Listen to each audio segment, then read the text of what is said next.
प्रधानमन्त्री केपी शर्मा ओलीको विषयमा जुन किसिमका अभिव्यक्तिहरू आए, जसरी उहाँलाई व्यक्तिगत रूपमा प्रहार गर्ने काम गरियो, त्यसले सिङ्गो राष्ट्रलाई नै प्रहार भएको। विदेशी राष्ट्र या त्यसका कुनै निकाय या त्यसका मिडियाले हाम्रो प्रधानमन्त्रीमाथि गलत रूपमा आक्षेप लगाउँछन्, त्यो हामी प्रत्येक नागरिक, स्वाभिमान नेपाली नागरिकमाथि लगाइएको आक्षेप हो। तर मिडियालाई बन्द गर्ने कुरामा चाहिँ म सहमत छैन।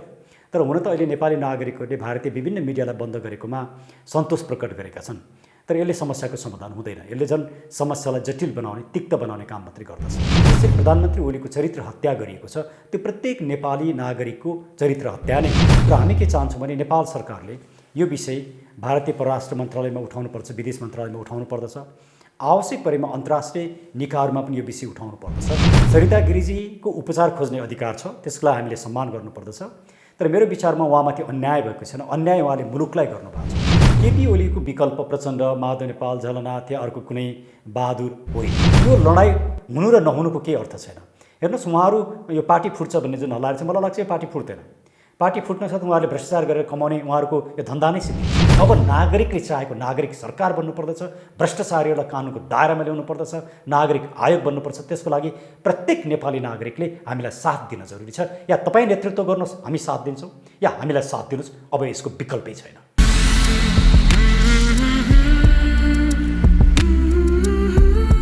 दर्शक नमस्कार, यति बेला हेर्दै हुनुहुन्छ pnpkhabar.com र साथमा म रोशन घरती उपस्थित भएको छु। पछिल्लो समय नेपाली राजनीतिक घटनाक्रम र भारतीय मिडियाले नेपाली राजनीतिक व्यक्तित्व सम्माननीय प्रधानमन्त्री केपी शर्मा ओली प्रति जुन प्रकारको भिडियो सामग्री बनाएर प्रस्तुत गरेको छ, यही विषयमा कुराकानी गर्नको लागि नेपालका लागि नेपालीका संयोजक एवं वरिष्ठ अधिवक्ता डाक्टर सुरेन्द्र भण्डारी हुनुहुन्छ। सर, यहाँलाई स्वागत छ। हवस्, धेरै धेरै धन्यवाद। पछिल्लो समय नेपालका सम्माननीय प्रधानमन्त्री केपी शर्मा ओलीको विषयमा जसरी भारतले जुन भिडियो सामग्री बनाएर प्रस्तुत गर्यो, यो विषयलाई चाहिँ तपाईँले कसरी हेर्नु भएको छ? सबभन्दा पहिला त भारत हाम्रो छिमेकी मित्र राष्ट्र हो र नेपाल र भारतको बिचको सम्बन्ध सदियौँदेखिको एउटा मित्रवत सम्बन्ध हो। दुईटा मित्रहरूको बिचमा कहिलेकाहीँ तनाव हुन्छ, कहिलेकाहीँ विमतिहरू हुन्छन्, कहिलेकाहीँ सानातिना कुराहरूमा फरक विचारहरू हुन्छन्। यी स्वाभाविक प्रक्रियाहरू हुन्। तर अहिले पछिल्लो समयमा कालापानी लिपुलेक र लिम्पियाधुराको विषय जब उठ्यो, त्यो विषय उठिसके पछाडि नागरिक समाजको दबाव, नागरिकहरू सडकमा आए, सिङ्गो मुलुकले एकै ठाउँमा उभिएर यो भूभाग हाम्रो भन्न पर्यो। त्यसका ऐतिहासिक तथ्य र प्रमाणहरू समेत केलाएर नेपाल सरकारले लिपुलेक, लिम्पियाधुरा र कालापानीलाई नेपालको नक्साभित्र राख्यो र नक्सा सार्वजनिक गर्यो। त्यस पछाडि भारतीय मिडियाहरूले नेपालका विभिन्न व्यक्तिहरू र खास गरिकन प्रधानमन्त्री खड्गप्रसाद ओलीमाथि ज्यादै नै आक्रामक र कतिपय अवस्थामा अश्लील किसिमका र आक्रामक प्रस्तुतिहरू पनि गरेका छन्। यस्ता किसिमका प्रस्तुतिहरूले केपी शर्मा ओलीको व्यक्तित्व र व्यक्तिगत विषय समेतलाई नचाहिँदो किसिमले गलत रूपमा, तथ्यहीन रूपमा जसरी उजागर गरेर व्यक्तिगत रूपमा लान्छना लगाउने काम गरेका छन्, त्यो निन्दनीय छ। वास्तवमा दुईटा छिमेकी राष्ट्र, दुईटा सभरेन कन्ट्री, सम्प्रभुता सम्पन्न मुलुकको अर्थ के हो भन्दाखेरि एउटा राष्ट्रले अर्को राष्ट्रलाई भाइचाराका आधारमा, नेबरली रिलेसनका आधारमा, फ्रेन्डली रिलेसनका आधारमा र गुड फेथका आधारमा एकअर्कालाई सम्मान र सम्बन्ध राख्नुपर्दछ। त्यो UN चार्टरदेखि लिएर विभिन्न अन्तर्राष्ट्रिय कानुनहरू र अन्तर्राष्ट्रिय नर्म्सले पनि र डिप्लोमेसीले पनि त्यही कुरा भन्छ। त्यसको अर्थ के हो भने सरकारले मात्रै गर्ने भनेको होइन कि सिङ्गो मुलुकले नै, एउटा मुलुकले अर्को मुलुकप्रति र एउटा मुलुकको मिडिया, एउटा मुलुकको नागरिक, एउटा मुलुकका सङ्घ संस्थाले अर्को मुलुकको बारेमा बोल्दाखेरि, अभिव्यक्ति दिँदाखेरि, विचार राख्दाखेरि संयमित, मर्यादित हुनुपर्छ। त्यसैले भारतीय मिडियामा प्रधानमन्त्री केपी शर्मा ओलीको विषयमा जुन किसिमका अभिव्यक्तिहरू आए, जसरी उहाँलाई व्यक्तिगत रूपमा प्रहार गर्ने काम गरियो, त्यसले सिङ्गो राष्ट्रलाई नै प्रहार भएको हो। खालि केपी शर्मा ओलीलाई मात्रै होइन। हो, केपी शर्मा ओली प्रधानमन्त्रीप्रति हाम्रो विमति छ, हाम्रा धेरै विरोधहरू छन्, उहाँप्रति हामी असन्तुष्ट छौँ। उहाँले कोरोनाको समस्यामा पनि भ्रष्टाचारलाई संरक्षण गरेको, मुलुकलाई व्यतिथि लुटतन्त्रमा परिणत गरेको, भ्रष्टाचारले मुलुक जकडिएको, आज यतिसम्म कि कोरोनाको समस्याग्रस्त त्यो विषयमा अलिकति व्यक्तिहरूका समस्या सम्बोधन गर्न नसकेका लगायत विभिन्न विषयमा हाम्रो प्रधानमन्त्री खड्गप्रसाद ओलीसँग विमति छ। तर यति हुँदाहुँदै पनि उहाँ मुलुकको प्रधानमन्त्री हो, उहाँ हाम्रो पनि प्रधानमन्त्री हो। हाम्रा आन्तरिक विवाद, आन्तरिक विमतिहरूको छुट्टै प्रक्रिया छ, छुट्टै प्रक्रियाबाट त्यसको समाधान हुन्छ। तर जब कुनै पनि विदेशी राष्ट्र या त्यसका कुनै निकाय या त्यसका मिडियाले हाम्रो प्रधानमन्त्रीमाथि गलत रूपमा आक्षेप लगाउँछन्, त्यो हामी प्रत्येक नागरिक, स्वाभिमान नेपाली नागरिकमाथि लगाइएको आक्षेप हो र त्यसलाई हामीले गम्भीरतापूर्वक गरेका छौँ। र हाम्रो अनुरोध के छ भने प्रधानमन्त्री ओलीको आलोचना गर्न पाइन्छ, उहाँका विचारको खण्डन गर्न पाइन्छ, उहाँसँग असहमति राख्न पाइन्छ, तर लान्छना लगाउन, गाली गर्न, उत्तेजनात्मक रूपमा व्यक्तित्वलाई समाप्त पार्न या लाञ्छित गर्न पाइँदैन। जुन भारतीय मिडियाले अहिले जे गरिरहेको छ त्यो दुःखद छ। तर हिजोबाट मात्रै नेपाल सरकारद्वारा इन्डियाको न्युज च्यानलहरू सबै बन्द गरिएको छ। हजुर, यो ठिक छ? यसका दुईटा पाटोहरू छन्। एउटा त अहिलेको ग्लोबलाइज वर्ल्डमा मिडियालाई बन्द गरेर मिडिया बन्द हुँदैन। युट्युबबाट हेर्न सकिन्छ, सामाजिक सञ्जालबाट हेर्न सकिन्छ, विभिन्न ठाउँबाट हेर्न सकिन्छ। त्यसैले मिडिया वास्तवमा बन्द हुनै सक्दैन। मिडियालाई बन्द गर्नुको अर्थ के हो भने हामीले त्यसलाई टलरेट नगर्नु, त्यसलाई नसहनु हो। उनीहरूका गलत कुराको हामीले विरोध गर्नुपर्छ। त्यसको एउटा हाम्रो कानुनी अन्तर्राष्ट्रिय कानुनका पनि प्रक्रियाहरू छन्। डिप्लोमेटिक रूपमा हामीले त्यो कुराको प्रतिरोध गर्नुपर्छ र त्यसलाई विरोध गर्नुपर्छ। सम्बन्धित निकायमा त्यो कुरा उठाउनुपर्छ। नेपाल सरकारले भारत सरकारसँग त्यो कुरा उठाउनुपर्छ। हाम्रो परराष्ट्र मन्त्रालय, भारतको विदेश मन्त्रालयमा यो कुराहरू राख्नुपर्छ। तर मिडियालाई बन्द गर्ने कुरामा चाहिँ म सहमत छैन। तर हुन त अहिले नेपाली नागरिकहरूले भारतीय विभिन्न मिडियालाई बन्द गरेकोमा सन्तोष प्रकट गरेका छन्। तर यसले समस्याको समाधान हुँदैन। यसले झन् समस्यालाई जटिल बनाउने, तिक्त बनाउने काम मात्रै गर्दछ। अब के गर्नु पर्ला? जसरी चाइनिज राजदूत यान्सीसँग जोडेर, केपी शर्मा ओलीलाई जोडेर त्यस प्रकारका नकारात्मक भिडियोहरू प्रस्तुत गरिरहेछन् भारतीय मिडियाहरूले। अब यसका लागि समाधानको उपायहरू त होलान्। कसरी चाहिँ समाधान गर्न सकिन्छ यो कुरालाई चाहिँ? कसरी उनीहरूलाई कारबाही गर्न सकिन्छ? मैले अघि पनि सुरुमा नै यहाँलाई राखेँ कि यसको उत्तम उपाय भनेको दुईटा मुलुकहरूको बिचको सम्बन्ध कसरी सञ्चालन गर्ने भन्ने बारेमा UN चार्टर लगायत विभिन्न अन्तर्राष्ट्रिय सन्धि सम्झौताहरू, अन्तर्राष्ट्रिय कानुनले यो विषयमा स्पष्ट पारेको छ। सबभन्दा पहिलो आधार भनेको चाहिँ गुड फेथका आधारमा सम्बन्ध सञ्चालन गर्नुपर्दछ, फ्रेन्डली रिलेसन राख्नुपर्दछ, गुड नेबरलीहुड राख्नुपर्दछ र एकअर्काप्रति सहिष्णुता राख्नुपर्दछ र मर्यादा राख्नुपर्दछ। त्यसैले अहिले भारतीय मिडियामा जे कुरा आएको छ त्यसलाई भारत सरकारले रोक्नुपर्ने हो। त्यो जिम्मेवारी भारत सरकारको हो र भारत सरकारले त्यो मिडियाहरूलाई यदि नरोक्ने र कारबाही नगर्ने भने नेपाल सरकारले भारत सरकारको ध्यान आकृष्ट गराउनु पर्दछ। यस्ता विषयहरू अन्तर्राष्ट्रिय फोरममा उठाइनु पर्दछ। इभन चिनिया राजदूतको विषयलाई लिएर जसरी जोडियो त्यो एउटा दुःखद कुरा हो। तर सँगसँगै अर्को एउटा कुरा के छ भने चिनिया राजदूतको जुन भूमिका छ, राजनीतिक दलहरूभित्र खेल्ने, राजनीतिक दलको विवाद मिलाइदिने, सत्ता सङ्घर्षलाई मिलाइदिने जुन किसिमको भूमिका चिनिया राजदूतले गरिरहनु भएको छ त्यो पनि शोभनीय छैन। त्यसको आलोचना गर्न पाइन्छ, त्यसको आलोचना गर्न सकिन्छ, ती कुरालाई उजागर गर्न सकिन्छ, त्यसमा विमति राख्न सकिन्छ। तर त्यसलाई व्यक्तिगत लान्छनामा चरित्र हत्या गर्न सकिँदैन। जसरी प्रधानमन्त्री ओलीको चरित्र हत्या गरिएको छ त्यो प्रत्येक नेपाली नागरिकको चरित्र हत्या नै हो। त्यसैले यसमा हामी कोही पनि खुसी छैनौँ, हामी साँच्चै नै दुःखी छौँ। यसलाई संवेदनशील विषयको रूपमा हामीले लिएका छौँ र हामी के चाहन्छौँ भने नेपाल सरकारले यो विषय भारतीय परराष्ट्र मन्त्रालयमा उठाउनुपर्छ, विदेश मन्त्रालयमा उठाउनु पर्दछ, आवश्यक परेमा अन्तर्राष्ट्रिय निकायहरूमा पनि यो विषय उठाउनु पर्दछ र यसको एउटा दुई छिमेकी मित्र राष्ट्रहरूले यसको समाधान खोज्नु पर्दछ। पटक पटक भारत नेपालप्रति किन आक्रमण प्रहार मात्रै गर्न चाहन्छ? यसका धेरै कारणहरू छन्। त्यसमध्येको एउटा कारण चाहिँ के हो भन्दाखेरि इन्डिया सरकारको, भारत सरकारको एउटा मनस्थिति कस्तो छ भने हामी ठुलो मुलुक हौँ, ठुलो राष्ट्र हौँ, हाम्रो इकोनोमी पनि ठुलो छ, हाम्रो पपुलेसन पनि ठुलो छ, हामी सैनिक शक्तिमा पनि ठुलो छौँ। त्यसले गर्दाखेरि हामी नेपाललाई सजिलैसँग हेप्न सक्छौँ भन्ने जुन प्रवृत्ति छ त्यो प्रवृत्ति गलत प्रवृत्ति हो। एउटा सभरेन मुलुकले अर्को सभरेन मुलुकलाई इक्वालिटीको आधारमा, इक्विटीको आधारमा, गुड फेथका आधारमा जुन व्यवहार गर्नुपर्छ त्यो भारतले गर्न सकेन। अर्थात् भारतीय अहमता, उनीहरूलाई के लाग्छ भन्दाखेरि आफ्नो सुप्रमेसी, हामी चाहिँ अलि ठुलो छौँ, शक्तिशाली छौँ, हामीले जे गरे पनि हुन्छ भन्ने जुन प्रवृत्ति उहाँहरूले देखाउनु भएको छ त्यो गलत प्रवृत्ति। यसले उहाँहरूलाई नै असहयोग गर्छ। किनकि मुलुक भूभागमा ठुलो सानो हुनसक्छ, जनसङ्ख्यामा ठुलो सानो हुनसक्छ, तर प्रत्येक सबरेन मुलुक चाहिँ इक्वल हो। यो इक्वालिटीको धारणालाई, अन्तर्राष्ट्रिय कानुनको मान्यतालाई जबसम्म आत्मसात गर्न सकिँदैन तबसम्म हिजोको विश्वयुद्धका कुराहरू, हिजोका युद्धका कुराहरू र हिजोका नरसंहारका कुराहरू, हिजोका साम्राज्यवादका कुराहरू, उपनिवेशवादका कुराहरू हट्दैनन्। त्यसले अहिले पनि भारतीय राजनीतिक मानसपटलमा भएको जुन चित्र नेपालप्रति उहाँहरूले राख्नु भएको छ त्यो गलत छ। एउटा कारण त्यो हो। ओके, पछिल्लो समय अलिकति म विषय प्रवेश दोस्रो कारण पनि मलाई राख्न दिउँ। हजुर। दोस्रो कारण चाहिँ के हो भने नेपालका राजनीतिक दल र यसका नेताहरू सधैँ सत्तामा बस्नका लागि भारतकै चाकडी गर्ने, भारतलाई नै रिझाउने र भारतीय सत्तालाई सधैँ एक किसिमले आफू सरेन्डर गर्ने त्यो किसिमको जुन राजनीतिक प्रवृत्ति मुलुकमा मौलायो, त्यसले गर्दाखेरि भारतीय पक्षले नेपालको राजनीति र नेपालका राजनीतिज्ञहरू र नेपाललाई हेप्न सजिलो वातावरण बनायो। दोस्रो कारण। र तेस्रो कारण म राख्छु र फेरि म तपाईँको प्रश्नमा आउँछु।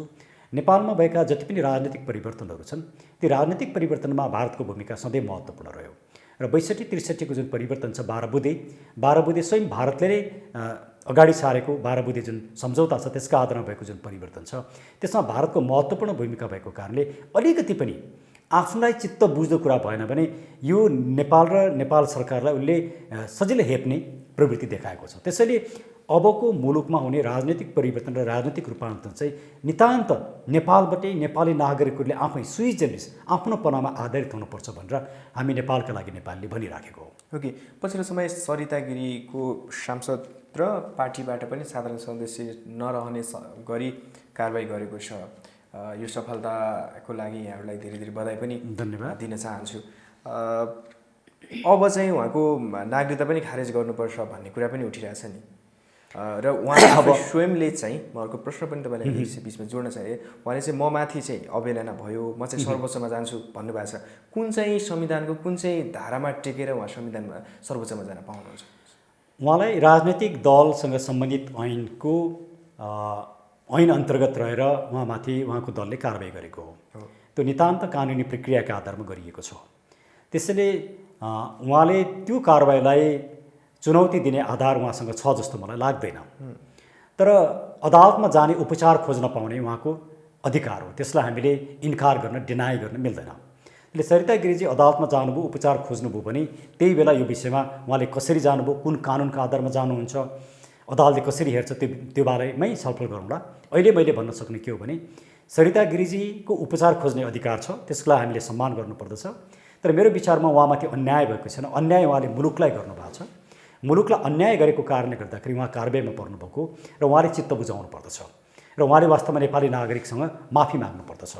र रमेश प्रसाईजीले त उहाँको विरुद्धमा जारी दरखास्त नै दिनुभएको छ। र हामीले दुईवटा दृष्टिकोण अगाडि सार्यौँ। एउटा सरिता गिरीलाई उहाँकै दलले कारबाही गर्नुपर्दछ भन्ने, दोस्रो उहाँलाई राज्य विरुद्धको कसुरमा कारबाही गरिनुपर्दछ भन्ने।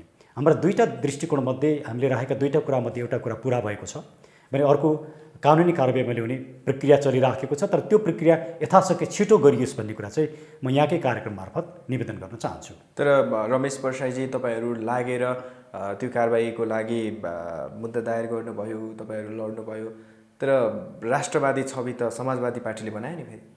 होइन, समाजवादी पार्टीले जुन काम गर्यो त्यो प्रशंसनीय छ नि, त्यो राम्रो कुरा हो। किनकि उहाँहरू पनि त यो मुलुकको राजनीतिक दल हो। यो मुलुकको राजनीतिक दल हुनुको अर्थ के भने उहाँहरूमा राष्ट्रवाद छ भन्ने कुरा हो। राष्ट्रवाद एउटासँग मात्रै हुँदैन नि, राष्ट्रवाद त सबैसँग हुनुपर्छ। उहाँहरूमा पनि राष्ट्रवाद हुनुपर्छ, हामीसँग पनि हुनुपर्छ, प्रत्येक नागरिकसँग हुनुपर्छ, प्रत्येक दलसँग हुनुपर्छ। त्यो राम्रो कुरा हो। त्यसैले उहाँहरूले गरेको राम्रो कामको हामीले प्रशंसा गरेको छौँ। राष्ट्रवाद विभाजित हुँदैन। राष्ट्रवाद पहाडीसँग मात्रै हुने, मधेसीसँग नहुने, राष्ट्रवाद फलानासँग मात्रै हुने, फलानासँग नहुने भन्ने। तर फाइदा चाहिँ उनीहरूले लिए, उनीहरूमा देखियो भन्न यसलाई त्यसरी हेर्नु हुँदैन। फाइदा र बेफाइदाको किसिमले हेर्नु हुँदैन। उहाँहरूले जुन अडान लिनुभयो, जुन सरिता गिरीमाथि कारबाही गर्नुभयो, त्यो राम्रो काम गर्नुभएको छ भनेको तपाईँहरू सन्तुष्ट हुनुहुन्छ? हो, त्यसको हामी प्रशंसा गर्छौँ। ओके, तपाईँहरू सरकारले स्वास्थ्य सामग्रीमा 10 अर्ब जसरी खर्च गरेको छ यो कोरोना लकडाउनको अवधिभित्रमा, यो विषयमा तपाईँहरू लामो समयदेखि आवाज उठाइरहनु भएको छ, सडकमा हुनुहुन्छ र मिडियामा आएर पनि बोलिरहनु भएको छ। साथै तपाईँ एमसिसीको विषयमा पनि ठुलो आवाज उठाइरहनु भएको छ। तर सरकार त सत्तामा कसले चाहिँ कुर्सी पाउने भन्ने विषयमा मात्रै अड्किरहेछ नि। यहाँले 2-3वटा महत्त्वपूर्ण प्रश्न उठाउनुभयो।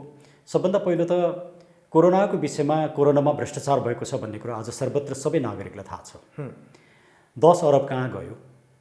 एडिबी र विश्व ब्याङ्कले दिएको अझको 19 अरबको रुपियाँ अहिले पत्रपत्रिकामा आइरहेछ, त्यो कहाँ गयो? किन आज PCR टेस्ट हुन सकिरहेको छैन? किन त्यो क्वालिटीको छैन? किन RDT टेस्ट गरिएको छ? किन प्रत्येक स्वास्थ्य सामग्री मगाउँदाखेरि एउटा भ्रष्टाचार भएको छ या सेटिङ भएको छ र पैसा कमाउने माध्यम बनेको छ? यो सम्पूर्ण ज्यादै गम्भीर र मानवीय रूपमा संवेदनशील विषय हो। त्यसैले हाम्रो यसमा भनाइ के छ भने यो विषयको छानबिन गर्नको लागि एउटा निष्पक्ष नागरिक आयोग बनाउनु पर्दछ र त्यो नागरिक आयोगले छानबिन गर्नुपर्दछ र दोषीमाथि कारबाही गर्नुपर्दछ। दोषी प्रधानमन्त्री खड्गप्रसाद ओली देखिनु पनि उहाँमाथि पनि कारबाही हुनुपर्दछ, अरूको त कुरै छोडौँ।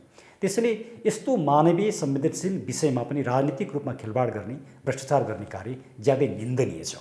त्यसैले हामी आन्दोलनरत छौँ। अब यहाँले जुन MCC को विषय उठाउनुभयो, हामी नागरिकहरूले MCC को विषयमा गरेको विरोधको कारणले MCC यो कारणले गलत छ। पार्टी विवाद चलिरहँदा पनि सम्माननीय प्रधानमन्त्री केपी शर्मा ओलीले आफ्नो दूत बनाएर सुभाष चन्द्र नेवाङलाई देउवाका MCC को विषयमा छलफल गर्न पठाउनु भयो भनेर काङ्ग्रेसले स्वीकार्यो। हो, अझै पनि MCC पास गर्नुपर्छ भन्नेमै लागिरहेछ सरकार। हो, तर नागरिकहरूको विरोधको कारणले गर्दाखेरि MCC त अहिले त रोकिएको अवस्था छ नि। अहिले तत्काल त उहाँहरूले पास गर्न सक्नु भएन नि। तर अब अवस्था कस्तो छ भने प्रधानमन्त्री खड्गप्रसाद ओली र उहाँको समूह MCC पास गराउन लागिरहेछ, जुन दुःखद हो। यतिसम्म कि उहाँहरू अहिले पार्टीमा जुन खेल खेलिरहनु भएको छ, कुर्सीको लागि, सत्ताको लागि खेल खेलिरहनु भएको छ। नागरिकको समस्याको विषय होइन, मुलुकको समस्या समाधानको विषय होइन। यदि खड्गप्रसाद ओली प्रधानमन्त्रीले भ्रष्टाचार गर्नुभयो भन्ने विषय उठाइएको भए, उहाँले MCC पास गर्न लागिरहनु भएको छ, राष्ट्रियतालाई कमजोर बनाउनु भयो भन्ने विषय उठेको भए, उहाँले राजनीतिलाई व्यापारीकरण गर्नुभयो भन्ने विषय उठेको भए, कोरोनामा समेत भ्रष्टाचार गर्नुभयो भन्ने विषय उठेको भए र त्यो आधारमा उहाँको राजीनामा मागेको भए सिङ्गो मुलुकले समर्थन गर्थ्यो। तर मैले कुर्सी पाइनँ, म अध्यक्ष हुन पाइनँ, म प्रधानमन्त्री हुन पाइनँ भनेर एउटा यस्तो मानवीय सङ्कटको अवस्था नै वितण्डा मचाउने कार्यले उहाँहरूमा कुनै पनि राजनैतिक एउटा दृष्टिकोण रहेन रहेछ, मुलुकप्रति संवेदनशील हुनुहुँदो रहेछ, नागरिक र मुलुकले झेलेको समस्या सम्बोधन गर्नका लागि प्रतिबद्ध हुनुहुँदो रहेछ भन्ने कुरा छर्लङ्ग पारेको छ। त्यसैले यसले के कुरा इन्डिकेट गर्छ भने यो सत्ता र यो सरकार असफल भइसकेको छ। यसले नागरिकका समस्याहरू सम्बोधन गर्न सक्दैन। त्यसैले यसको विकल्पमा उनलाई परिवर्तन गरेर प्रचण्ड, माधव, झलना जसलाई ल्याउँदा पनि यो समस्याबाट समाधान पाउँदैन, देशले निकास पाउँदैन भन्ने हो यहाँको। हो, केपी ओलीको विकल्प प्रचण्ड, माधव नेपाल, झलनाथ या अर्को कुनै बहादुर होइन। केपी ओलीको समस्या, केपी ओलीको सरकार मात्रै होइन कि यो सिङ्गो सत्ताले के समस्या सिर्जना गर्यो भने मुलुकमा भ्रष्टाचार संस्थागत भयो। आज सांसदहरू, राजनीतिक तहका व्यक्तिहरूको सुविधा बढ्ने, तलब बढ्ने, यी विविध काम भइरहेछ। जब नागरिकहरू खाना नपाएर बोकबोकी मरिराखेका छन्, 14-15 सयले सुसाइड गरिसकेको अवस्था छ, ऋण तिर्न नसकेको अवस्था छ, ब्याज तिर्न नसकेको अवस्था छ, डेराबाट तिर्न नसकेको अवस्था। 10 अर्ब रुपियाँ यो लकडाउनको समयमा सकियो भनेको छ, 10 रुपियाँ जीवन जल नपाएर मान्छे छटपटाएर मरिरहेछ। कहाँ गयो? त्यसले भ्रष्टाचार आजको समस्या हो। त्यसले केपी ओलीलाई फाल्नु र नफाल्नुले समस्याको समाधान गर्दैन। भ्रष्टाचारलाई अन्त्य गरौँ न। यो सिङ्गो सत्ता र सरकार नै भ्रष्टाचारी भयो। उहाँहरू जो केपी ओलीको विरुद्धमा हुनुहुन्छ उहाँहरू पनि भ्रष्टाचारको दलदलमा फस्नु भएको छ। उहाँहरूबाट निकास निस्किँदैन। उहाँहरू सबैलाई सिङ्गोपाङ्गो रूपमा यो सत्तालाई नै समाप्त पारेर भ्रष्टाचारलाई अन्त्य गर्ने नागरिक सरकार अब मुलुकलाई चाहियो। त्यसरी हाम्रो भनाइ हो। बाहिर आवाज सुनिन्छ नि, टाउके मिलेर खान पाएनन्, अनि त्यो खानको लागि चाहिँ सत्ता मलाई चाहियो भनेर भनिरहेछन्। यो कुरा चाहिँ कतिको सत्यता होइन?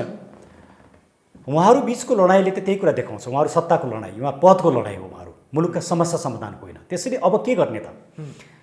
अब कुनै विकल्प नै हुँदैन भन्ने निराशाजनक अभिव्यक्ति कसैले दिन्छ भने त्यसले यही सत्तालाई समर्थन गर्छ।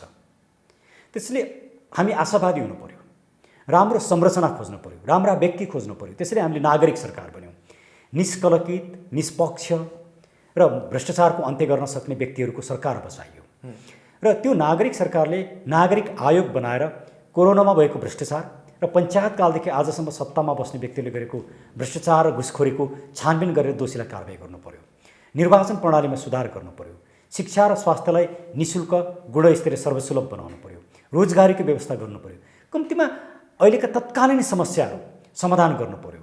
अहिलेको ब्याङ्क ब्याजको समस्या समाधान गर्नु पर्यो। अहिलेको ऋणको समस्या समाधान गर्नु पर्यो। व्यवसायहरूको समस्या समाधान गर्नु पर्यो। भोकै भइरहेका मानिसहरूको समस्या समाधान गर्नु पर्यो, राहत दिनु पर्यो।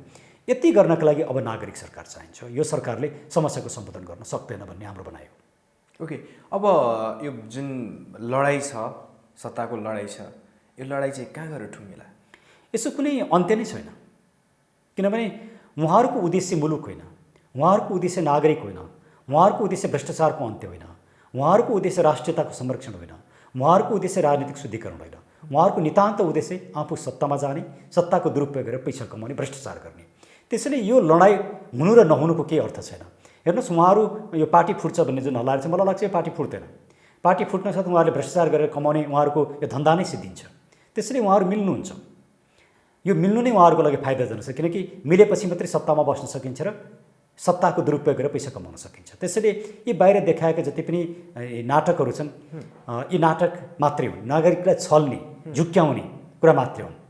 उहाँहरूको पार्टी फुट्नु र नफुट्नु नेपाली नागरिकसँग केही सरोकारै राख्दैन। एज अ नागरिकको हैसियतले म कुनै पार्टी फुटोस् भन्ने पनि चाहन्न, पार्टी फुट्नु हुँदैन। तर त्यो पार्टीले, त्यो राजनीतिक शक्तिले, त्यहाँभित्र सयौँ लाखौँ इमान्दार नेता र कार्यकर्ताहरू छन्। काङ्ग्रेसभित्र पनि त्यति नै इमान्दार लाखौँ नेता र कार्यकर्ता छन्। तर उहाँहरूले अहिले निर्णय लिने बेला आएकोमा निर्णय लिन सक्नु भएको छैन। उहाँहरू अब निर्णय लिनु पर्यो। अहिलेको जुन किसिमको तरिका र पद्धति उहाँहरूले अपनाइरहनु भएको छ, त्यसले मुलुकले निकास पाउँदैन। उहाँहरू दलभन्दा माथि उठ्न सक्नु पर्यो। दल मुलुकको उद्देश्य होइन, दल मुलुकको भविष्य होइन, मुलुक मुलुकको उद्देश्य र भविष्य हो, नागरिक मुलुकको भविष्य हो, नागरिक मुलुकको उद्देश्य हो। नागरिकसँग खेलबाड गर्नु भएन। त्यसैले अहिलेका दल र यसका नेताहरूले अहिलेको प्रवृत्तिलाई छोडेर, त्यागेर उहाँहरू राष्ट्रिय झन्डा बोकेर दलभन्दा माथि उठेर समस्याको समाधान खोज्नु पर्यो। हामीलाई साथ दिनु पर्यो कि उहाँहरूले नेतृत्व गर्नुहोस्, हामीले उठाएको एजेन्डाको नेतृत्व गर्नुहोस्, हामी साथ दिन्छौँ। होइन भने हामीले उठाएको एजेन्डामा हामीलाई साथ दिनुहोस्, हामी यो मुलुक बनाउँछौँ। ओके, लगभग हामी अन्त्यतिर छौँ र अन्त्यमा मलाई एउटा बुझ्न नसकेको र धेरैले बुझाउन नसकेको एउटा प्रश्नको उत्तर तपाईँसँग म खोज्न चाहन्छु। तपाईँहरू लामो समयदेखि एमसिसीको विरोध गरिरहनु भएको छ, लामो समयदेखि हुनुहुन्छ। हजुर, 10 अर्ब रुपियाँ भ्रष्टाचार गर्यो, सरकारले भ्रष्टाचार गर्यो भनेर तपाईँहरू आवाज उठाइरहनु भएको छ। धेरैजना मान्छेहरू अलिकति सुसूचित भएको छन्, तर गाउँमा बस्ने व्यक्तिहरूलाई त्यो विषयमा ज्ञान छैन नि। त्यो पुर्याउन चाहिँ त्यहाँका मान्छेहरूलाई योबाट फाइदा हुँदैन, एमसिसी आयो भने यस्तो हुन्छ भनेर हामीले कसरी बुझाउन सक्छौँ ती नागरिकहरूलाई, त्यो गाउँघरका मान्छेहरू जो रेडियोबाट मात्रै छन्, तिनीहरूले त्यति धेरै प्रकाशित भइरहेको छैन, त्यस्ता समाचारहरू तपाईँको आवाजहरू त्यहाँ पुगिरहेको छैन, त्यहाँ नागरिकहरूले एमसिसी के हो भने बुझेकै छैन। राइट, धेरै राम्रो प्रश्न राखिदिनु भयो। हामी सरकार होइनौँ, हो, हामी सामान्य नागरिक हौँ। हामी सरकारले गरेका व्यथिति, लुटतन्त्र र भ्रष्टाचारको विरुद्धमा छौँ। नागरिक समक्ष हाम्रा आवाजहरू त तपाईँहरूले पुर्याइदिनु भयो हो। तपाईँहरूले हामीलाई ठाउँ नदिएको भएदेखि हाम्रा आवाज कहीँ पनि पुग्दैन थिए। त्यसैले हामी त तपाईँहरूप्रति कृतज्ञ छौँ र नागरिक समक्ष हाम्रा धारणाहरू पुग्ने, असल धारणाहरू पुग्ने, नागरिकको आवाज पुग्ने, मुलुक बनाउने आवाज पुग्ने र पुर्याउने काम तपाईँहरूको हो। त्यो आवाज निकाल्ने काम हाम्रो हो। हामीले सक्ने भनेको त्यो आवाज निकाल्ने हो। तपाईँहरूको काम भनेको नागरिक समक्ष पुर्याउने। त्यसैले तपाईँ हामी दुवैका कमी कमजोर रह्यो होलान्। तपाईँ हामी सबैका सीमा छन्, सीमित रूपमा हाम्रो स्रोत र साधन छ। त्यसले गर्दा म सम्पूर्ण मिडियाका साथीहरूलाई पनि के निवेदन गर्छु भने तपाईँहरूले अहिलेसम्म गर्नुभएको योगदान धेरै ठुलो छ, प्रशंसनीय छ। तर अझै यो पुगेको छैन। अझै यसलाई व्यापक बनाउनुपर्छ। नागरिकको स्तरमा, गाउँ गाउँ, घर घरसम्म यो आवाज पुर्याउनुपर्छ। तपाईँहरूले मात्रै पुर्याउन सक्नुहुन्छ। तपाईँहरूको साथले मात्रै हाम्रो आवाज त्यहाँ पुग्छन् र यो मुलुकको भविष्य सुनिश्चित हुन्छ। त्यसैले यो तपाईँ हाम्रो साझा जिम्मेवारी हो। किनकि यो प्रश्न मैले किन पनि गरेँ भने पछाडि जो वास्तविक रूपमा दुखी छन्, गरिब छन्, जसले राहत आवश्यक परेको छ त्यो गाउँमा, त्यहाँ आवाजै सुनिरहेको छैन, त्यहाँका मान्छेहरूले सुनेकै छैनन्। मेरै गाउँपालिकाको कुरा गर्ने हो भने त्यहाँका मान्छेहरू, वडा अध्यक्षहरू क्वारेन्टाइनमा बसेको मान्छेसँग सँगै तास खेलेर बसिरहेको छ। उनीहरूले वास्तै छैन कोरोना सम्बन्धी यो WHO को मापदण्ड, स्वास्थ्यकर्मी छैनन्। हो, होइन, क्वारेन्टाइन त कस्तो भयो भने मान्छेलाई पीडा दिने, मान्छेलाई सामाजिक रूपमा बहिष्कार गर्ने र क्वारेन्टाइनमा रेप हुने। क्वारेन्टाइनमा जसरी खाना दिइन्छ, जुन किसिमले राखिन्छ, त्यो अमानवीय छ। यस्तो किसिमको क्वारेन्टाइनलाई सहने र त्यसलाई नियमित गर्ने सरकार पनि कस्तो सरकार हो यो? त्यो सरकारमा बस्ने व्यक्तिसँग किन अलिकति पनि मानवीय भावना छैन? त्यो नागरिकप्रति किन संवेदनशीलता छैन? स्पष्ट छ। उहाँहरूको उद्देश्य नागरिक होइन, उहाँहरूको उद्देश्य मुलुक होइन, उहाँहरूको उद्देश्य आफू बन्ने, आफू सत्तामा पुग्ने, सत्ताको दुरुपयोग गरेर कमाउने, त्यति उहाँहरूको उद्देश्य हो। अब पनि यो कुरा हामीले बुझेनौँ र हामीले नागरिकलाई बुझाउन सकेनौँ। तपाईँ हामीले साझा रूपमा भनेपछि बुझाउन सङ्घीय सकेनौँ। सरकारदेखि तल स्थानीय सरकारसम्म सबै भ्रष्टाचारमा लिप्त मात्रै भइरहे होइन। त्यसमा त विवादै छैन नि। यहाँहरूले नै कति यहाँहरूका कार्यक्रमबाट यहाँहरूको भिडियोबाट कति कुरा आएको छ, त्यसलाई नै हेऱ्यो भने प्रमाण प्रशस्त प्रमाण छ। त्यसले यो हाम्रो अघि यहाँले बहुत महत्त्वपूर्ण कुरा उठाइदिनु भयो। हाम्रो कमजोरी के हो भने हामीले पिपुलसँग पुर्याउन सकेनौँ। त्यसमा हाम्रो पनि कमजोरी छ, हामी सबैको कमजोरी छ भनौँ न, त्यो पुर्याउनु पर्दछ। भने अर्को एउटा कमजोरी चाहिँ के छ भने हामीले के कुरा गलत र के कुरा सही छुट्याउन सकेनौँ। हामीले गलतलाई पनि साथ दियौँ, भ्रममा पार्ने कुरालाई पनि साथ दियौँ, झुक्क्याउने कुरालाई पनि साथ दियौँ।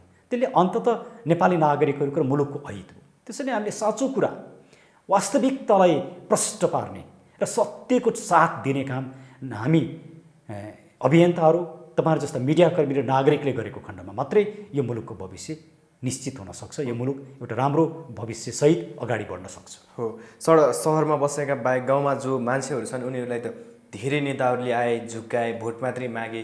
त्यस कारणले गर्दा पनि उनीहरूले अझै यो कुराहरू बुझ्न एकदमै धेरै जरुरी छ। हो, म एउटा कुरा सामान्यतया भनौँ, सबैलाई प्रश्न के उठ्न सक्ला भने होइन तपाईँहरू ब्याङ्कको ब्याज मिना होस् भन्ने, अहिले कोरोनाको विषयमा ऋण तिर्न नपरोस् भन्ने, कर नतिर्ने, अनि सरकार चाहिँ कसरी चल्ने भन्ने प्रश्नमा आउन सक्छ। यसमा एउटा स्पष्ट उत्तर छ। सर्वोच्च अदालतले यो कोरोनाको पिरियडलाई शून्य समय भनेर भनिसक्यो। शून्य समय भनेको यो विषयमा कुनै पनि काम कारबाही क्रियाकलाप हुँदैन। त्यसको अर्थ के हो भने मानुस कुनै ऋणीले ब्याङ्कबाट ऋण लिएको छ 10 वर्षको लागि, यो कोरोनाको समयको 4 महिना 5 महिना जति छ त्यसलाई पछाडि धकेलिदिनुहोस् न। अहिले ब्याज पनि तिर्नु पर्ने, ऋण पनि तिर्नु परेन।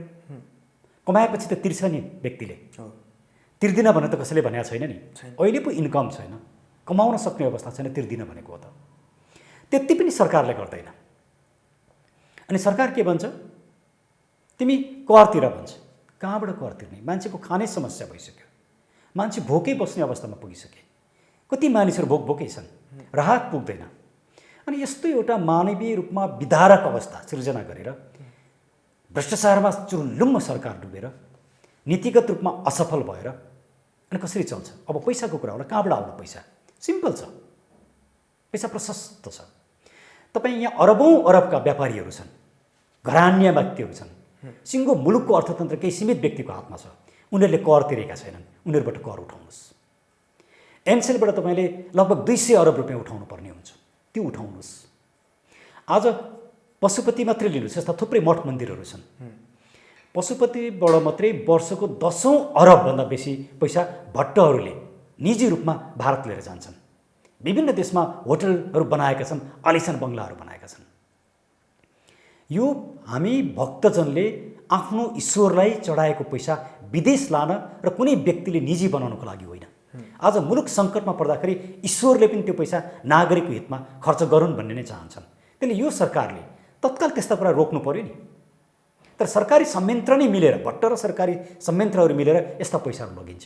अनि सरकार कति असफल छ भन्ने कुरो एउटा उदाहरण हो। र म नेपाली नागरिकलाई भन्न चाहन्छु, अब यस्ता विषयमा छलफल गर्ने बेला आयो। मुलुकमा एउटा भक्तले आफ्नो ईश्वरलाई चढाएको पैसा केही व्यक्तिले भट्ट भएर विदेशमा लान पाउने कि नपाउने छलफल गरौँ।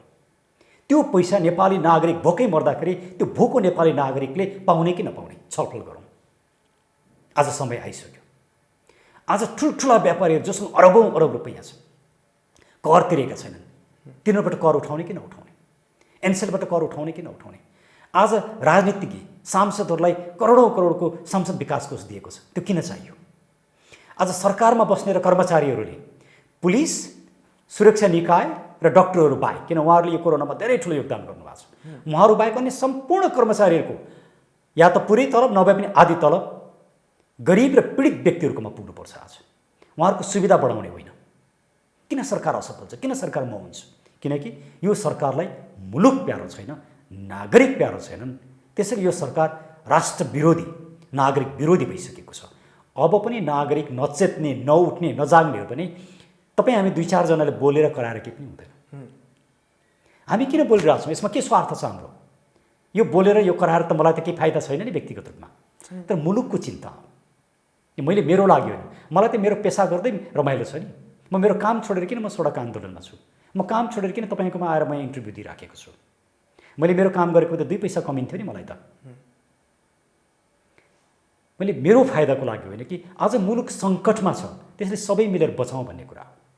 यदि नागरिक तयार छैनन्, नागरिकले बचाउँदैनन् भने यो मुलुक बस्दैन। त्यसले तपाईँ हाम्रो जिम्मेवारी चाहिँ नागरिकमा यो आवाज पुर्याउनु पर्यो। अन्त्यमा नागरिकहरूलाई कसरी आह्वान गर्नुहुन्छ? म नागरिकलाई यति मात्रै भन्न चाहन्छु कि यो मुलुक हामी प्रत्येक नेपाली नागरिक हो। यो मुलुक बेच्न दिनु हुँदैन। यो मुलुकमा विदेशीहरूको राजनीतिक चलखेल हामीलाई स्वीकार्य छैन। यो मुलुकको अस्मितामा कसैले प्रश्न उठाएको हामीलाई सही छैन। आज नागरिक भोकै मर्दाखेरि, सरकार सत्ताको खेलमा लाग्दाखेरि त्यो कुरा हामीलाई स्वीकार्य छैन। अब राज्य राज्य हुनुपर्दछ। अब मुलुक मुलुक जस्तो हुनुपर्दछ। अब नागरिकले चाहेको नागरिक सरकार बन्नुपर्दछ। भ्रष्टाचारीहरूलाई कानुनको दायरामा ल्याउनु पर्दछ। नागरिक आयोग बन्नुपर्छ। त्यसको लागि प्रत्येक नेपाली नागरिकले हामीलाई साथ दिन जरुरी छ। या तपाईँ नेतृत्व गर्नुहोस्, हामी साथ दिन्छौँ, या हामीलाई साथ दिनुहोस्। अब यसको विकल्पै छैन। र त्यसको लागि सम्पूर्ण म नेपाली नागरिकहरूलाई, नेपालका लागि नेपालीलाई साथ दिनका लागि म अनुरोध गर्दछु। र कोरोना पीडित सङ्घर्ष समितिले अहिले जसरी सङ्घर्ष गरिरहेछ त्यसमा नेपालका लागि नेपालीको साथ छ। र अहिलेको वास्तवमा यी विषयलाई उठान गर्ने र यसलाई निष्कर्षमा पुर्याउने एउटा साझा मञ्च भनेको कोरोना पीडित सङ्घर्ष समिति हो। र त्यसलाई हामी सम्पूर्ण नेपाली नागरिकहरूले साथ दिउँ भन्ने पनि म अनुरोध गर्दछु।